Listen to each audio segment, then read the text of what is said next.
નમસ્તે મિત્રો. તો મિત્રો વાત કરીએ આજના સૌથી પહેલા સમાચારને લઈને તો સોના ચાંદીના ભાવમાં ફરી ઉછાળો. મિત્રો શ્રાદ્ધ પક્ષ એટલે કે હરાજ ચાલુ હોવા છતાં સોનાના ભાવમાં સતત વધારો જોવા મળી રહ્યો છે અને બુલિયન માર્કેટ ખુલતાની સાથે જ સોના અને ચાંદીના ભાવમાં મોટો ઉછાળો જોવા મળ્યો છે.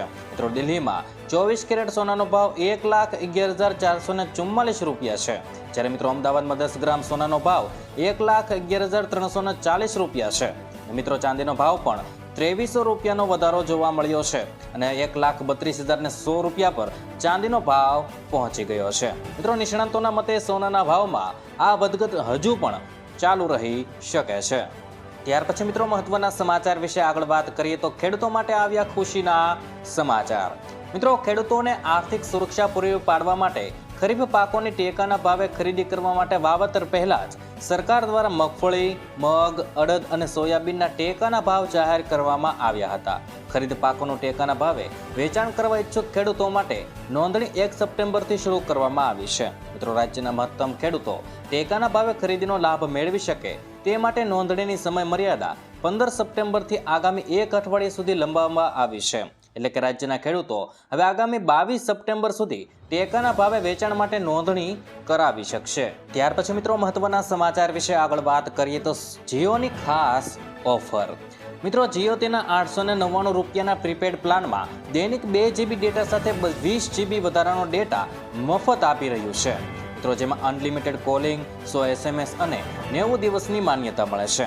મિત્રો 9મી વર્ષગાંઠ પર જીઓ હોમ 2 મહિનાનો મફત ટ્રાયલ, જીઓ હોટસ્ટાર સબસ્ક્રિપ્શન, જીઓ સાવન, ઝોમેટો અને નેટમેટ્સની સભ્યપદ સાથે 50 GB Jio AI cloud storage પણ આપવામાં આવી રહ્યું છે. મિત્રો જો તમે જીઓનું સિમ કાર્ડ યુઝ કરો છો તો આ ઓફરનો તમે વહેલી તકે લાભ લઈ શકો છો. ત્યાર પછી મિત્રો મહત્વના સમાચાર વિશે આગળ વાત કરીએ તો 7 ફેરા સમૂહ લગ્ન યોજના. મિત્રો 7 ફેરા સમૂહ લગ્ન યોજના હેઠળ સામાજિક, શૈક્ષણિક અને આર્થિક રીતે પછાત વર્ગના યુગલો તથા સમૂહ લગ્નનું આયોજન કરતી સંસ્થાઓને આર્થિક સહાય આપવામાં આવી રહી છે. મિત્રો દરેક યુગલને 12,000 રૂપિયાની સહાય મળે છે, જ્યારે આયોજક સંસ્થાને પ્રત્યેક યુગલ દીઠ 3,000 રૂપિયા અને મિત્રો મહત્તમ 75,000 રૂપિયા સુધી પ્રોત્સાહિત રકમ આપવામાં આવે છે, જેથી સમૂહ લગ્નને પ્રોત્સાહન મળે અને નવ યુગલોને આર્થિક ટેકો મળી રહે. ત્યાર પછી મિત્રો મહત્વના સમાચાર વિશે આગળ વાત કરીએ તો આવાસ યોજનામાં મળશે પૈસા.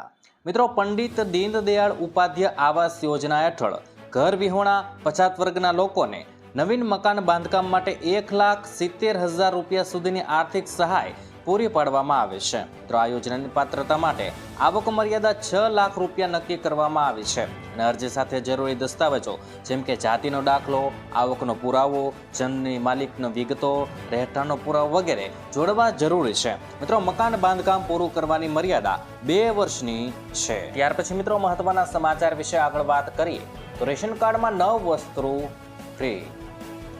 મિત્રો રેશન કાર્ડ ધારકો માટે ખુશ ખબર આવી ગઈ છે, જેમાં મિત્રો પ્રધાનમંત્રી ગરીબ કલ્યાણ અન્ન યોજનાના લાભાર્થીઓ માટે આનંદદાયક સમાચાર છે.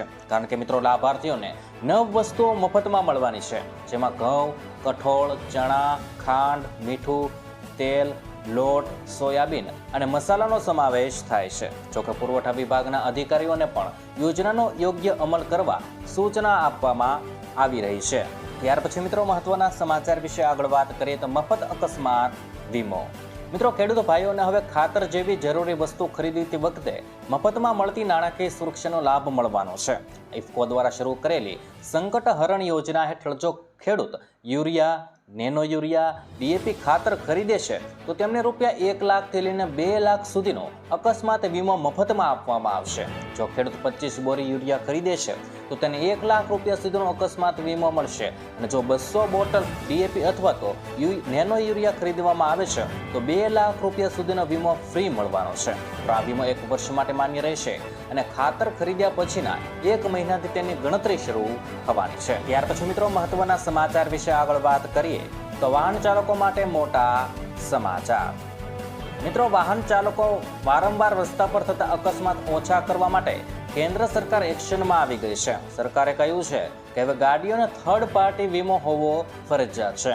મિત્રો મોટર વ્હીકલ એક્ટ 199 ની ધારા 140 અંતર્ગત ભારતીય રસ્તા પર ચાલતી તમામ ગાડીઓમાં ફરજિયાતપણે થર્ડ પાર્ટી વીમો હોવો જરૂરી છે. થર્ડ પાર્ટી વીમો ન હોવો એક દંડનીય અપરાધ બની ગયું છે.